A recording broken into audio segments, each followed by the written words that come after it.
Hello everyone, welcome back to another video. Today we'll be continuing What If the Androids 1 Part 7.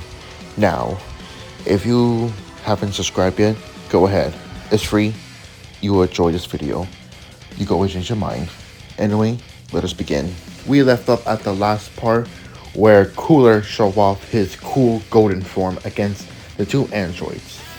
And obviously, they're amazed because they never see this form before. They never see a Frieza do it, or at least according to the information and database they don't know about.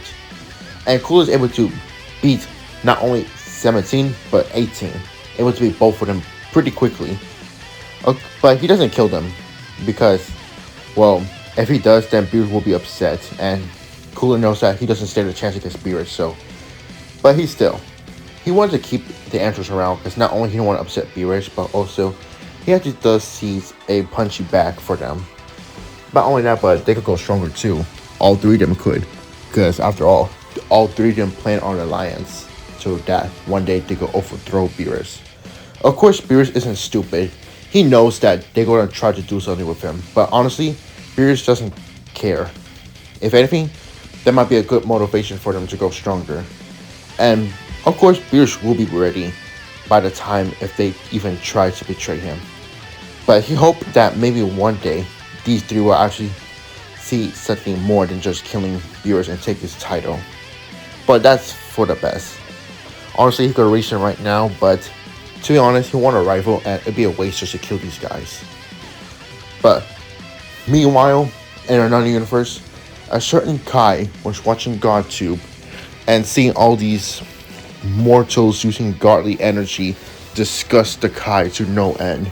Especially that they're now making artificial life forms that even imitate the gods. Like, they're creating life forms. Like, what the heck? This actually makes Zamasu even more angrier. So Zamasu used the Super Dragon Balls. But first, he needs to do his research. And according to his research, besides Cooler, Android 18 seems to be the stronger one. So he decided he's gonna take her body instead. So he used the Super Dragon Balls and took over a body of Android 18. And she kills everyone in her own timeline. We get the birth of Android 18 Black, or 18 Black for short. And of course, 18 Black doesn't have any control of her own power, so she had to just blow up Earth in her own way. And of course, she goes to future Trunks timeline since that's where Trunks was meddling time with. However, quickly she comes to know that Trunks has already been killed off. I mean, not like she's gonna know about Trunks' existence because she doesn't know what happened to Trunks, but it doesn't matter. If you think Trunks' timeline is safe, you're wrong, because Trunks' timeline got completely screwed over by Zamasu and 18 Black. Yet, she still recruits Zamasu from another timeline, and they go rip the whole mortals, stuff like that. However, they don't go to other universe just yet.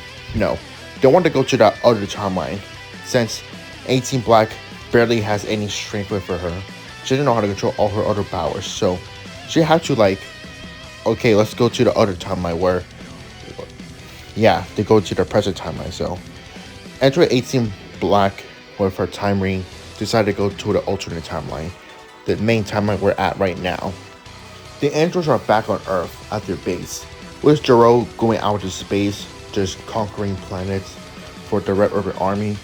Kind of like the same job like Beerus doing, since he had to destroy planets, and the planets that have a lot of good life force, they had to expand their army, of course. However, one day the androids see a vortex, and now steps Android 18 Black, which 18's confused. Why does another her? And of course, the 18 Black decided to destroy a bunch of bases, kill a bunch of people, and a bunch of members, just for fun and giggles. And eventually, the two 18s met each other. Android 18 wondered if this another Gero's programming that gone wrong. However, 18 Black doesn't say anything. Instead, she decided to attack Android 18, which caught her off guard, but apparently now the two have started fighting. The Android 18 tried to ask Black who she is, but she's not answering her questions. She just wanted to fight to see what this Android 18 power is. So that way, Black could get her own power to see how it works. And at first, the battle seems to be quite even. Because, both of them have infinite energy, infinite stamina. However, Android 18 Black started getting used to her body more and more, which means that she's getting stronger. Of course, Android 18, the one we have, the one we know, has to go to her Majin form. And somehow she's still keeping up with Android 18, even with her Majin form. Black is seemed to be too strong, which Android 17 decided that he needs to jump in. However, Android 18 is not done yet.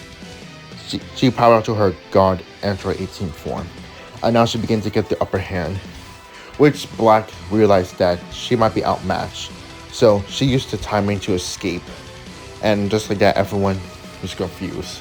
Well, at some point they might come back, so at least now they need to prepare. Cooler, well, what Cooler's been up to, he's going out of space, just doing his own thing. However, he was called to go to Earth by Dr. Gero, since that there is a threat from another timeline that's coming to their timeline. Cooler has no idea what these time shenanigans is, but he is curious. A warrior from another timeline. That's something he's interested in hearing. So he decides to go to Earth. Not because he wanted to eliminate this threat, but he's kind of curious of finding this future warrior. This warrior from another timeline. And sure enough, after a few days or a few hours, Black arrives with Zamasu. Nobody knows who Zamasu is, but they do know what the Kai are, so they've been assuming that there's somehow an evil Kai running around destroying things. I mean, not like they care, but the only person that they could go around and destroy things is them, not these two bozos. So Cooler decided that he's going to face on Android 18. Well, Black. You know what I mean. So Cooler and Black begin to battle. However, the other Android 18 joins in because she's not going to let Cooler have all the fun. However, Black shows off her new form, which I call it Divine Majin 18. It's kind of a mouthful. It's basically her own god form, with her Majin form and the power of her divine energy. She made the form more beautiful. And almost immediately, Black destroys both of them. Not like kill them, I mean like completely destroy them in battle, like throwing it around, beating them up. After Zamasu, he's dealing with Super 17, which he couldn't do nothing to 17. But at the same time, 17 couldn't do anything to Zamasu because somehow every time he blasts Zamasu into nothing, he somehow comes back as if he's immortal, which comes to apparent that he is immortal. And this is kind of bad because there's nothing they can do. Black's too strong and Zamasu is immortal. They can't do nothing about it, so they have no choice but they have to retreat. But Cooler does not like that idea. So, but he has no choice. So, all the androids and Cooler escape. And of course, Black and Zamasu start doing a rampage on Earth. They have no choice because they need to escape.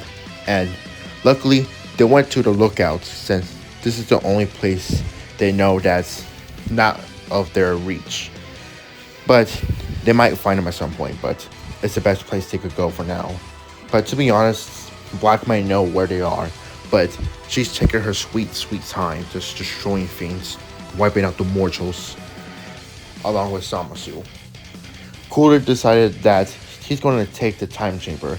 By now, he learns about the time chamber and what Earth has, including Gero, since Gero might just research the lookout, and since Kami's dead and he's not here, they could take that chance, right? So that's what they do.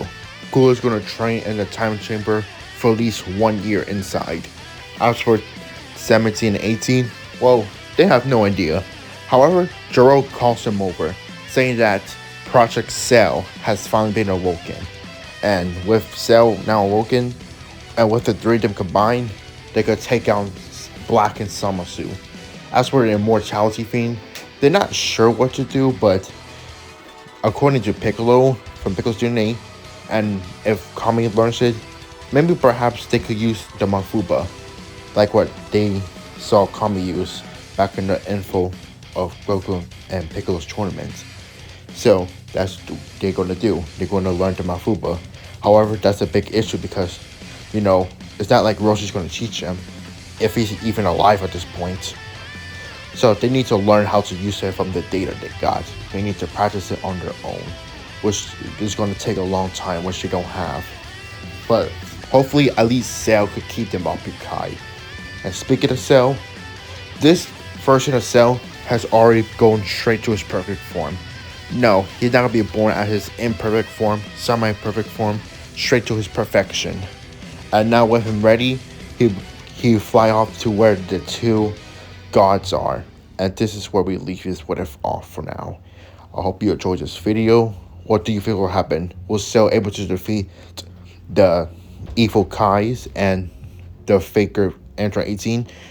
Will Cooler unlock a new form? Maybe so. Anyway, I'll see you guys next time. Peace.